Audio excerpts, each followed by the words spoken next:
Hey, real quick, before I start this video off, I just want to say this is completely coincidental, but it turns out right now, today, in Japan, it is the 30th anniversary for the Tales of franchise. So I just kind of wanted to say a little piece here, and I just want to say it's crazy, and it's really cool. Congrats to Bandai Namco for 30 years of one of the cooler, more interesting JRPG franchises. It's always been a treat for me. These games have always been there, and a couple of them came out during some very pivotal moments of my life, and were definitely games that I fell into, mainly just due to things going on in my life, and just really it's hard to explain. These games are important to me. I really enjoy them quite a lot, and I have a lot of nostalgia for them, you know, all the way back to the GameCube. So yeah, I just wanted to throw that out there before we began the video, so I guess let's get started. Hey everyone, Andrew here. So if you recall in my JRPGs video, when I talked about games that I recommend for the Switch 2, if you're looking for a good JRPG, if you haven't seen it, I'll put a card for it. But if you have, you probably recall that I talked about the Tales of games just a tiny bit. You know, I dabbled in those a little bit. But I kind of felt like these games deserved a longer form video where I talk about each entry that's available on the Switch 2, showcase how they perform in general, and also kind of like dabble in the story a little bit, talk about the general gameplay mechanics each one has, and just kind of, you know, share a little love for these games that I've been playing for a very long time, since the GameCube. And since I've been playing these games since the GameCube, I had a copy that I did not want to unseal for the Nintendo Switch, that I just kind of had in my collection. And well, let's just say for you guys, because I love you, I went and did a very, very painful thing, and I unsealed it. So I guess I'll show that clip here.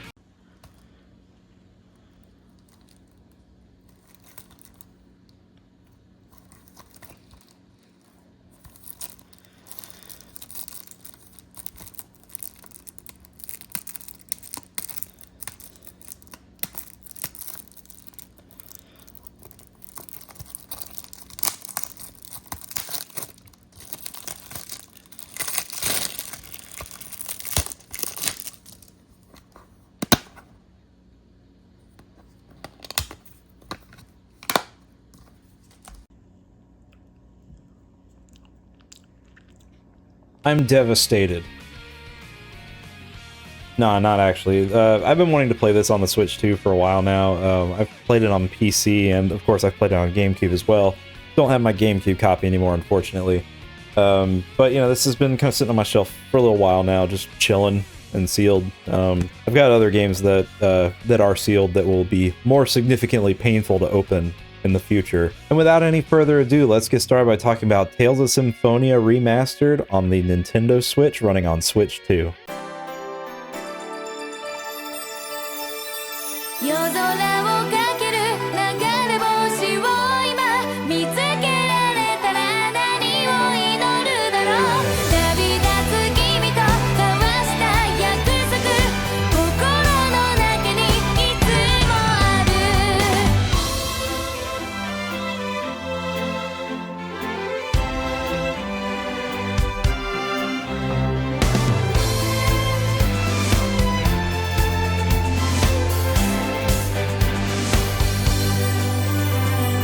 Starting off with a banger, and man oh man is this opening so good and so iconic.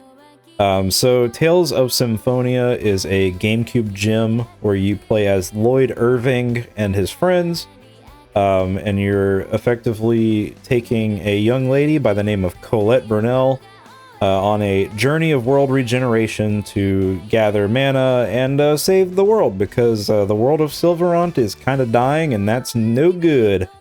This game has a very brutal plot twist, I will say, for the time. I'm going to go ahead and preface this with the warning of don't let the graphics fool you. This game is a bona fide classic and shines even to this day. And really just, yeah, let's take a look at some gameplay, shall we?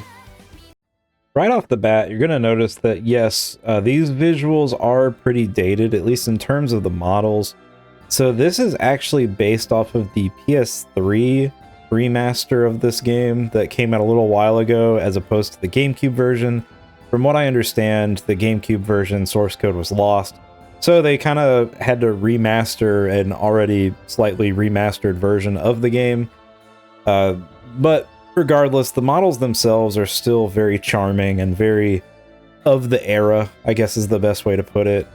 And, you know, it's one of those things where, yes, it's definitely more simplistic visually than the other entries on this list, but I would say don't let that throw you off. Don't let that be the deciding factor here, because what you're getting is a rather, I don't want to say cliche story. It starts off pretty cliche, but this game does go places that are really cool over the course of it. And the neatest part about Tales of that always kind of, when I think about the series and the moment that everything clicked for me, it was as soon as combat started. So this game it looks like your typical RPG, you know, it looks like you're gonna go into some turn-based combat, but no. There is no turn-based combat here. There is a menu system that you can go through to select skills and all that good stuff, but this is kind of like taking a 2D fighter and converting it into an RPG. Like, yes, it's not necessarily as in-depth as a fighting game. Yeah, you do have a lot of customization when it comes to how your characters act in battle, and basically you assign a few skills to, like in this case, the B button, and then your main attack is on A, and you do have a few combos that are changed based on direction that you input. And of course, while it is a, you know, 2D fighter style control scheme, you are fighting in a 3D space, so you can change targets to effectively like alter what direction you're moving, and it becomes very important to manage what enemies you are going towards. And, you know, if something gets closer to you, it's probably ideal to swap targets and make sure you're blocking in that direction. Just in general, it's a really neat system that gets really deep with time, and, you know, you learn more as you play more, and it's just a really fun combat system. And, you know, I think I've talked about combat enough. Let's just talk about the performance on this thing. This is sadly locked at 30 FPS. However, I will admit it is a very stable 30 FPS. I think on Switch 1 there were some micro stutters that were kind of annoying when people were playing this game, and it seems to me that that is remedied here. It's not gonna blow you away because, again, it is a locked 30, but after a while playing it, I did kind of just stop thinking about it and just kept enjoying it as I was going. The important thing here is that you're getting a classic, you know, a masterpiece of a game on your Nintendo Switch 2, which, you know, portably phenomenal. Yes, the graphics are simple, but the story, the characters, the music, and the combat all more than make up for it. There's some pretty intelligent dungeon design as well through this game, and I do highly recommend it if you are okay with the visuals looking the way they do. I think if you can look past the graphics, you are in for an absolute treat with this one. Bit of a side note, this game does start off really cliche, but it does really grow on you with time. Lloyd in particular is a bit of a goober, kind of annoying at first in my opinion, but he is one of the characters that a lot of people do relate to the most, as well as just, you know, he's pretty iconic at this point in time in retrospect. So yeah, just stick with it, trust me. Sorry. No way.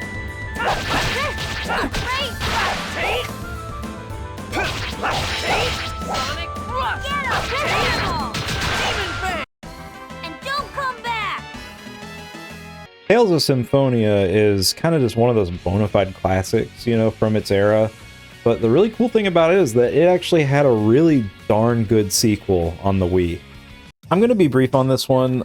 Tales of Symphonia Dawn of the New World is one of my favorite entries in the franchise, and it's sadly kind of just trapped on older hardware, which is really sad because I think the story of Emil is really fascinating and fun to go through because, you know, I related to Emil pretty heavily when this game came out on the Wii because I was somebody that was bullied pretty heavily in elementary school. And Emil is also heavily bullied by his peers. but he basically throughout the course of the journey slowly starts to find himself and kind of man up, and he goes into a contract with a mysterious entity that makes him super powerful and strong during combat and makes him into a bona fide badass with a really awesome voice.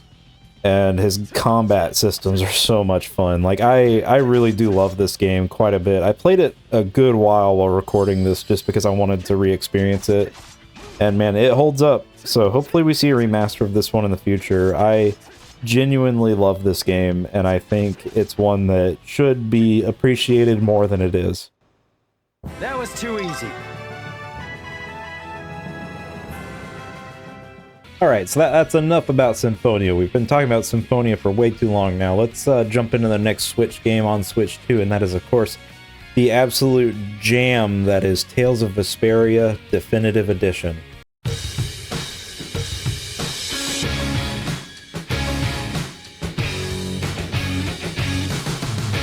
Reaching out for no man's land, to take a breath and take a chance, and walk 1,000 nights to change the world. Where to go, when to stop, who to trust, what to say. Was that a dog smoking a pipe? Yes, it was. Let's not get ahead of ourselves, though. Tales of Vesperia stars Yuri Lowell, an ex-knight who kind of is just living on the down low. He ends up on a grand journey because a thief stole the Aqua Blastia from the neighborhood fountain, and if you don't know what a Blastia is, don't worry about it. So basically, in this world, a Blastia core is a vital piece of technology that allows people to live their day-to-day lives, and there's also other forms of Blastia, but I'm getting ahead of myself. So he ends up kind of getting involved with a certain noble named Estelle. Huh. That's a familiar name. Falcom, you might want to get your legal team on this one. And so anyways, he's got this dog called Rapide, who is the one smoking the pipe. He's pretty cool too.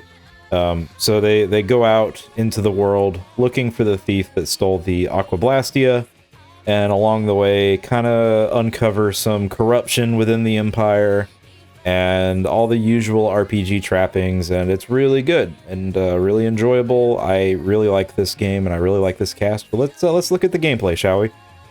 The first thing you're going to notice about this game in particular running on Switch 2 is that it's running at a locked 60 FPS, which is in general really cool. Like, I honestly was not expecting any of these to be running at 60 FPS, but when I popped it into my Switch 2 and saw this, I was kind of blown away.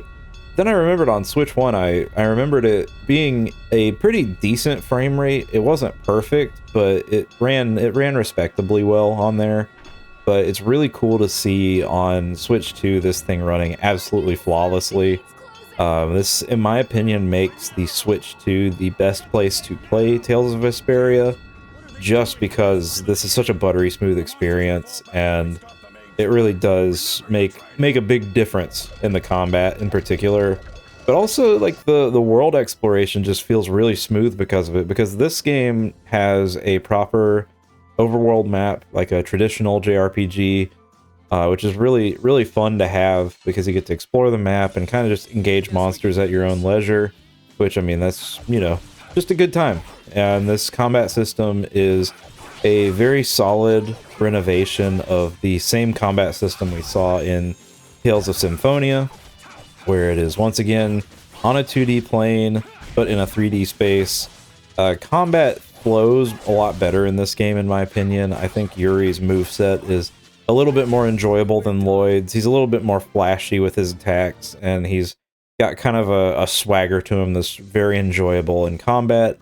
Not to mention, just, you know, your party is a little bit more interesting at the start of this game, because you got Rapide, the pipe smoking dog with like a dagger, along with Estelle, who, you know, gives you your support magic and can just, you know, kind of be your ranged attacker and support unit in your party, which is really nice to have. I mean, basically what you have here is a very cliche JRPG party, but I will admit this game does a lot more than most JRPGs when it comes to the storytelling and the world, and it's definitely one of the more interesting Tales of games, for sure, I will say. But it's also a bit safe, if that makes sense. Like, this world is very much your typical fantasy world, but it's still a very intriguing one to play through. And, you know, if you haven't played it before, this is the best way to play it, in my opinion. This or on Steam, obviously, because on PC you get the best of the best, which, you know, you can also play it on your Steam Deck as well if you wanted to. But in terms of just like a console, like a regular non-PC console, the Switch 2 is, in my opinion, the best way to play because of the portability factor, alongside the fact that in docked mode you're getting a locked 60 FPS experience. You do get the 60 FPS performance in handheld as well. It's just overall a really awesome package. And I mean, come on, there's a dog smoking a pipe. That's kind of cool, you gotta admit. Now, Vesperia was an incredible game. I really enjoy how well it performs on the Switch 2. I mean, locked 60 is always nice to see. And I mean, it's a really lovable game with a great cast of characters, phenomenal soundtrack, pretty good world, I would say. The story, it's not my favorite, but I mean, it's pretty darn good. But, you know, these next two games we're going to be talking about are, in my opinion, much stronger entries in the series. And I know that's a very controversial take because this next one, I think, threw a lot of people off when it came out, but I absolutely love this next game, and that is, of course, Tales of Grace's F Remastered.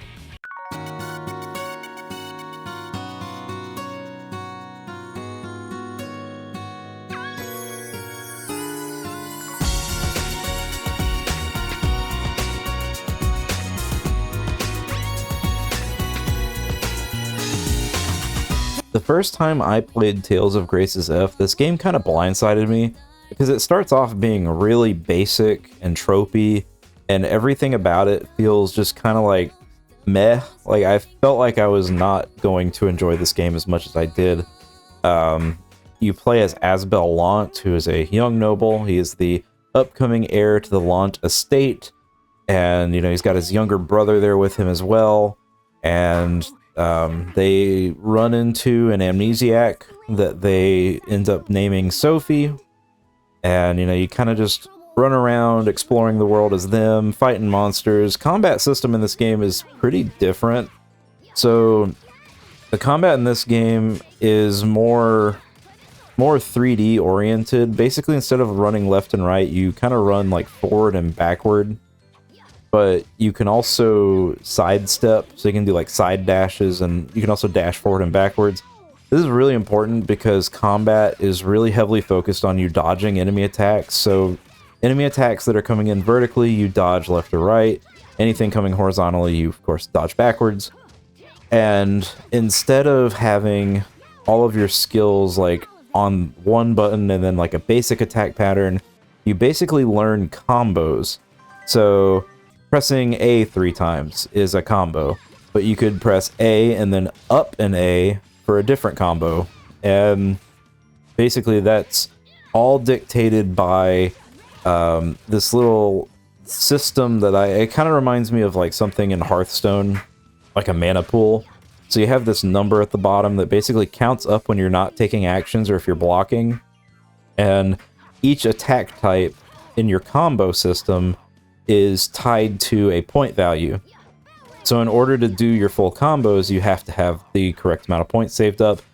And basically, as fights go on, you get more points to expend, and it just gets more and more interesting as you go. Like, I really like this combat system a lot. I actually like it a lot more than I think the traditional Tales of combat, which, you know, that's dangerous praise coming from me, but I do think it's really engaging. In the early game, of course, you know, Asbel only has A button attacks, so your combo pool is really small, but I honestly think it's a really good thing to ease you into this combat system, because eventually you do run into a very tragic scenario. You kind of learn that your little brother has been adopted out to another family, and you know, that's pretty sad stuff, especially for a kid to go through, which I always thought was pretty crazy for a plot point. And you know, Asbel gets wrecked in a fight against a really crazy monster. Sophie jumps in, does something crazy, and you pass out, and you get like a bit of a gap, and you learn that Sophie apparently died in the conflict. And I'm sorry for spoiling this. I just wanted to get across how crazy the opening moments of this game are. And of course, you know, you jump forward 7 years, and so the rest of the game, you're adult age Asbel. It's a lot, like, to pack into an opening, and I don't like spoiling this stuff, but I just wanted to kind of share that opening with you because it's a lot to take in, and it honestly sets the game apart from the other Tales of games so well because of just how well this is executed.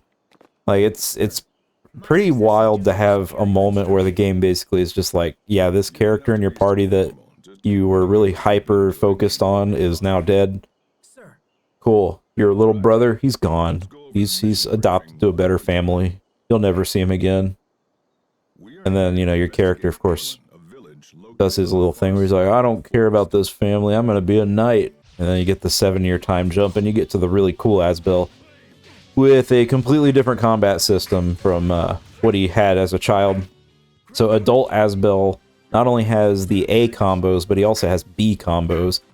And B combos are a little... It's basically he has sheathed attacks with A, and then the B attacks, he unsheaths his weapon for different combo skills with that. So it does add a good amount of abilities to his attack pool, and I think it's really engaging for that reason. There's just a lot to this game. Like, there's just so much depth in its combat system. It's so much fun. I almost forgot to even talk about performance because this game is so damn good. So performance, unfortunately, this is a locked 30 FPS on Switch 2 even, but I have to say that locked 30 FPS feels buttery smooth. Like, it is stable as stable can be. And the game has a very distinct art style that I think just works, you know? And overall, I can't recommend this game enough. Like, if you are a on-the-fence person for any of these Tales of games, please do one solid for me and pick this one up. Like, I really do think more people should play this game. I think it's just a phenomenal experience all around, and it's just, of all the Tales of games on the system right now, it is my personal favorite. Victory is ours. Also, a massive shout out to this cat here. This cat is moving way better than the cat in East Memoir and Celceta. Tales of Grace's F is just such a phenomenal RPG that, yes, it starts off very tropey. It has all the typical trappings of a JRPG of the era, you know, but it's such a strong game in the series with a more unique combat system that's highly enjoyable. You know, the characters, like, this game, it's such a classic feeling Tales of game despite being more modernized. And I really do adore it for that. But, you know, this next entry, I think, is going to probably be the one that really sells you on Tales of as a franchise. And that is, of course, for Tales of Xillia Remastered. Tales of Xillia? Xillia? I don't know. I've actually never really heard anyone else besides myself try to pronounce this game. But yeah, let's jump right in, shall we?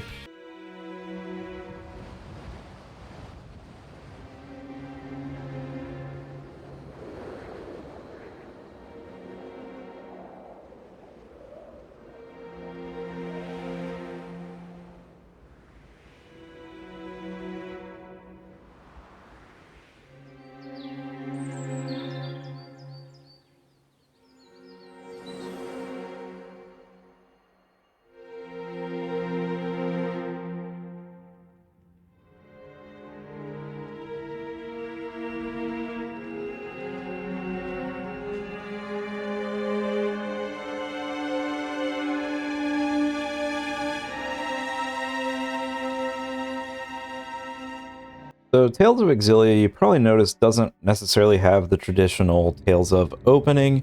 Instead, we are just kind of greeted with a cutscene that immediately is thrusting you into a bit of a story moment with Mila Maxwell, who is one of the main protagonists of this game. And I say one of because this is a game where you actually get to choose between two different perspectives, which I think is really cool.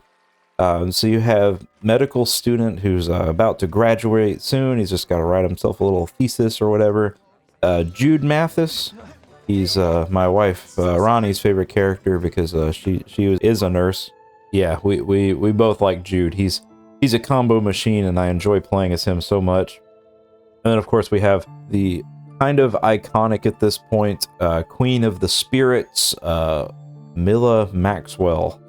And basic plot synopsis for those interested is that the Kingdom of Rashugal is creating a super weapon known as the Lance of Kresnik, which is basically a big old weapon that can drain spirit mana. So in this world, the spirits are a thing that everyone is aware of, and when people are using their magical capabilities or anything that is mana oriented, you know, like your typical spells and sorceries, they equate it to kind of working with the spirits. So, of course, you know, a giant weapon that could potentially erase the spirits from people means that, you know, humanity can't really do anything or exist or function in the slightest. So this is, of course, a massive threat. They get to witness this weapon at a very early in the game and go on a grand journey, picking up allies to join them on the quest to destroy the Lance and restore balance between humanity and the spirits. This is probably the most Japanese story out of all of them, I gotta admit. Like, it's definitely something, all right. But yeah, the cool thing about this game is right off the bat, you get to choose between two characters, and each character has very unique combat styles. So Jude is a brawler type character. He uses his fists and his feet, and you can do these really sick, like, kind of duck and weave combos. One thing this game does that I really like is it takes the traditional Tales of Combat system and elevates it quite a bit, I'd say. One of the most satisfying things in this game when playing as Jude is when you dodge an enemy's attack and he kind of like does a quick step where he flashes behind them and you can start comboing them from the rear. Really satisfying stuff. Like, seriously, like this is probably the classic Tales of Combat perfected, in my opinion. And it's such a shame that this game is unfortunately locked to 30 on Switch 2 even. Like, when this came out, I had hope that they would do a Switch 2 update. But you know, it is what it is. And you know, Bandai Namco, there's still time. You can still patch these games with unlocked frame rate for us, please. I won't beg too much because it's your 30th anniversary for this series, but I would really appreciate it. Love, Andrew.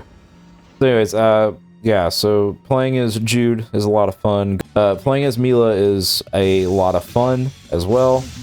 She's a summoner, effectively. She's got a sword, but also most of her combat is focused on manipulating the spirits, and she's got 4 of them to manipulate, which is quite a spectacle when you get a feel for it. I gotta say, she's fun to play as, but I much prefer playing as Jude. I think his perspective is kind of, in my opinion, the more entertaining perspective to play through, even if Mila Maxwell is the real focus of this game, if I had to say. Like, she is probably the more important of the two, but I really do love my dude Jude. He's such a cool guy. And this game has, once again, as expected for this series, phenomenal soundtrack, but I gotta admit, I think this game has the best environments to run through out of all the games that are out on the console. The starting town in particular for Jude is absolutely gorgeous in terms of style, and the game kind of keeps up that stylistic choice going forward, and I think it's a really good looking game despite being locked at 30 FPS. My recommendation is, if you want the old school combat system, either pick this or go with Tales of Vesperia, because they're both phenomenal. I kind of give this one the edge though, just because it is a more recent game, and I think the combat just holds up a little bit better. It's a bit more fluid and enjoyable to me, but Vesperia does run at 60, so it's really one of those things, like, if you'd rather have the performance, go with Vesperia, but if you'd rather have a deeper combat system in a more, I don't want to say like sci-fi fantasy world, but you know, like a more fantastical setting, then I would definitely go with Xillia. Is that Ifrit? You are correct. The Lord of Fire. I can't believe you were able to summon him. So this is experience. I won't let anyone down. When I set out to make this video, I kind of sat down and was just playing through these games for a few hours each, and just kind of reminding myself how much I enjoyed them. And honestly, a couple of these I'm probably going to just do a full playthrough in my own time, just because I enjoyed re-experiencing them so much on my Switch too. And that's one of the big takeaways here, is that despite only Vesperia running 60, and I mean, that is phenomenal, it's absolutely worth experiencing it on the Switch too if you were to pick. I think this is probably one of the best ways to play the game, because it can be taken portably. But, you know, Symphonia, Graces, and Xillia, all three are locked at 30, but it's a very stable 30 FPS. It does not detract from the experience at all. Playing it in docked, after a while, you just kind of get used to it. It's really comfortable. All three of those games are absolute masterclasses, in my opinion. As long as you can get past some of the simpler graphics like Symphonia, and I guess to an extent Tales of Graces F, then you're probably going to have a really good time with those. Xillia is probably the one that I think most people will want to pick up and play, simply because it has the most refined classic Tales of combat system. It's just an absolute treat to play. Like, it just feels good. The combat is so visceral and entertaining in that game, and it only gets better the further you go. Like, Jude is a combo machine. Like, he is so much fun to play as. But I have to say, you know, there's another one coming. There is another Tales of game on its way. I do not have a physical copy of this one, so bear with me. I'm going to use my Steam copy, but that is for Tales of Berseria.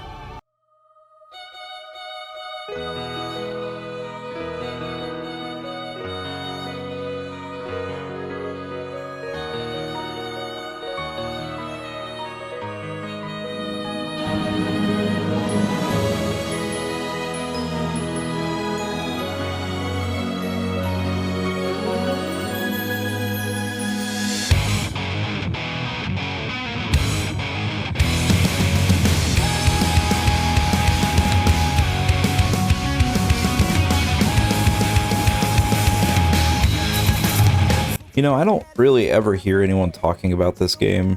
Tales of Berseria is kind of like, I don't want to call it the underdog, but I feel like it's pretty underrated in terms of Tales of games. I'm sure there's going to be a lot of people online that'll say, like, no, this is probably one of the most popular ones to come out, but literally anyone I've talked to that is a Tales of fan, at least personally, like, I'll bring it up and they go, you played that one? Did you like it? It's like, what do you mean? Didn't you play it? So I'm not going to spoil too much on this one, but I'm going to basically give you a really quick and dirty short form rundown. So you play as Velvet Crow. She has some form of crazy demonic rage power that she had accumulated after very tragic loss of her family. There was a demonic outbreak, and basically everything went south, and she's on a revenge quest to looking for her brother-in-law, who is an exorcist by the name of Artorias. She's got a really sick demon arm. If you ever played Blaze Blue, kind of reminds me of Ragna the Blood Edge's his special arm attack. I know it's a really weird thing to to bring into this conversation, but I like this game a lot because it is very pirate focused. I do like having a pirate crew in this game. Basically gives you that in the form of your party. It's really cool. You go out, travel the world, do a lot of sick combos, and yeah, that's all I'm gonna say, because this game, I am really looking forward to seeing it on the Switch 2. I guess it'll be on Switch 1, but played on Switch 2. I know it's going to be a locked 30 FPS, and to me, that's probably going to be okay as long as it is on par with the Tales of Xillia release on Switch. I will be okay. I think this game is a very strong entry in the Tales of franchise.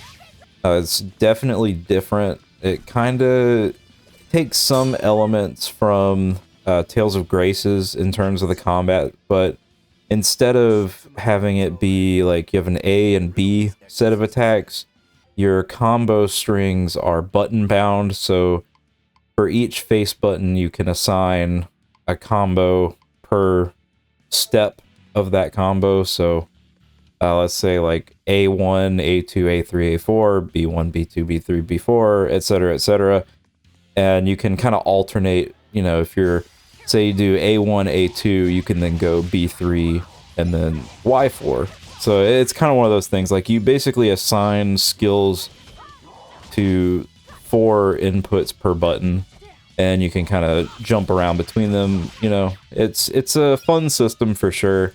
This game's very edgy, very dark, and Velvet as a character I think is really cool, but her design is going to not be for everyone.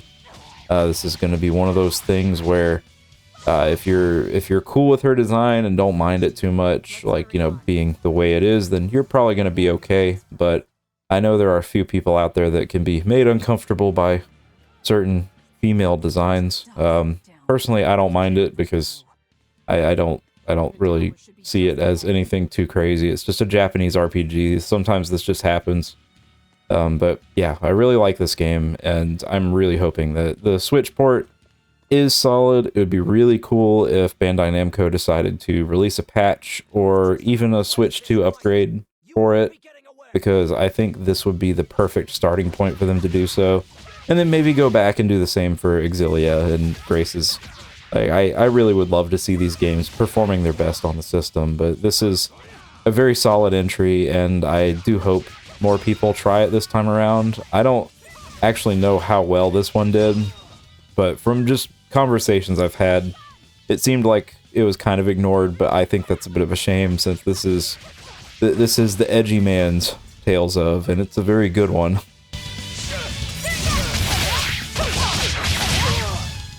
We're finished here. Let's go.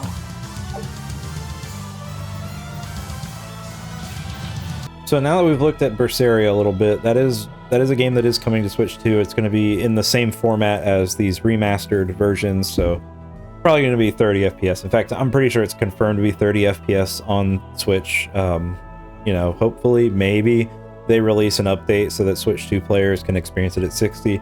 Kind of doubt it though, because again, Xillia doesn't do that.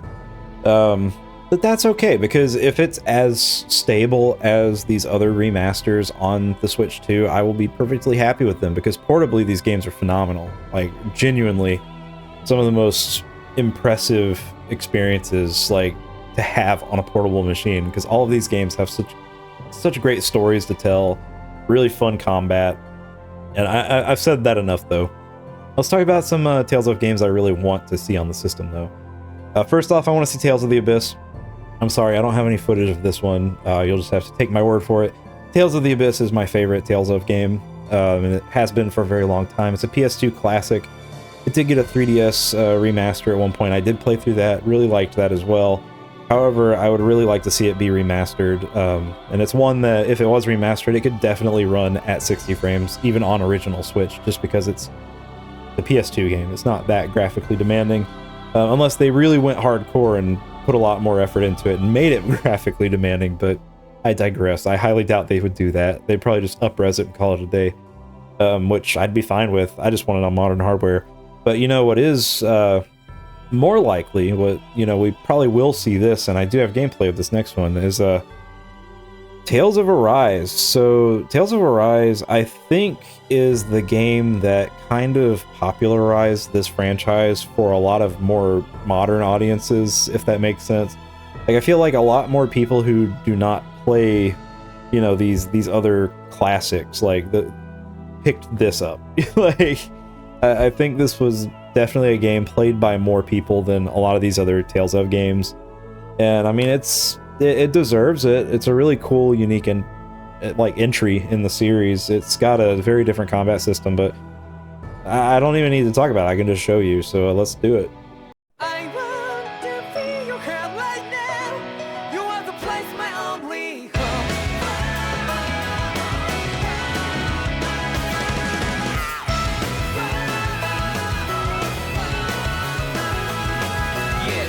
Tales of Arise is a very strange and interesting game.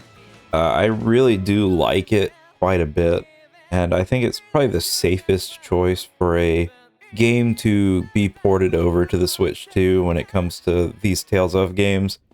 And I mean, it's a pretty straightforward, very anime-tinged plot, where you play as Alphen, who is a slave. He's a Danon, and he basically ends up kind of breaking loose from his chains when he meets a lady named Shion, who is cursed and cannot be touched by regular human hands. But, you know, lucky for her, our boy Alphen, lead man, is incapable of feeling pain. So he is capable of, you know, having contact with her. And they do this crazy ass anime thing where he like pulls a flaming sword out of her, which is really freaking cool for no reason and has a lot of really fun gameplay gimmicks to come with it. But this game is visually beautiful, amazing soundtrack. The cast of characters, I do like them, but they're not quite on par with some other entries in my opinion. But the combat gameplay here is probably the biggest departure of them all. So you use the right bumper to do generic melee attacks, and then your face buttons are your arts. And you also have a dodge roll with perfect dodge timing being possible. So you're capable of just, you know, dodging things like you're playing a Bayonetta, which is a lot of fun. And, you know, it's a very flashy game. You have the cool, like, character combos and stuff like that. You get burst attacks that are really useful in combat. And the boss fights are very bombastic. Like, just really cool set pieces. I do really hope this game gets a Switch 2 port, you know, with decent settings. It'd be really sweet if we could get this game at 60 FPS on the machine. I think they could do it with just the right amount of elbow grease. I think it's very much possible, but it really is just going to depend on whether or not Bandai Namco thinks it's going to be financially viable for them to do so, which, I mean, they are releasing these Tales of remasters, and, like, those, I assume, are doing pretty well, considering that they keep releasing them. And, you know, it is the 30th anniversary just rolled around today, so I am kind of hoping that we see more Tales of games, you know, even some of the older stuff getting some love and attention on the Switch and Switch 2. But yeah, this is a good one, and I think it's probably the most normie entry in the series, but that's a good thing, because I think this could be a very good gateway drug into the franchise, if you will. And I really don't have much else to say about it. Just look at it. This thing is beautiful. It's always been the way of the Renin for the strongest to survive! And yet, you have allied yourself with a filthy Danon! You traitor! Tell me why? Why bring ruin and devastation to your own kind? Snakes like you should die!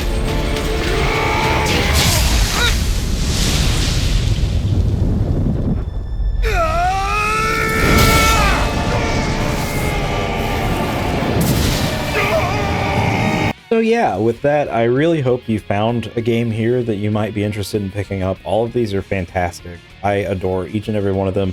pretty much any of the Tales of games I have played at some point and will probably recommend to you, you know, just as a fellow gamer who enjoys a good JRPG.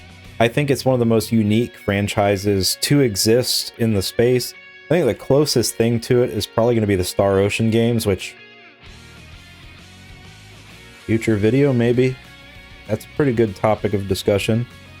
Anyways, so Tales of on Switch 2, fantastic experience, highly recommended, and you know, when Tales of Berseria comes out, I will of course be doing a first look at that, just to see how it is, how it performs on Switch 2, because they are only releasing it as a Switch physical copy. I mean, there's going to be digital, of course, but physically there is only Switch, at least for Nintendo platforms. They are not doing a Switch 2 edition. Kind of a letdown in that department, but I mean, it is what it is. Like, I don't think they really expect people to be going out of their way to get Switch 2 editions of Tales of games right now.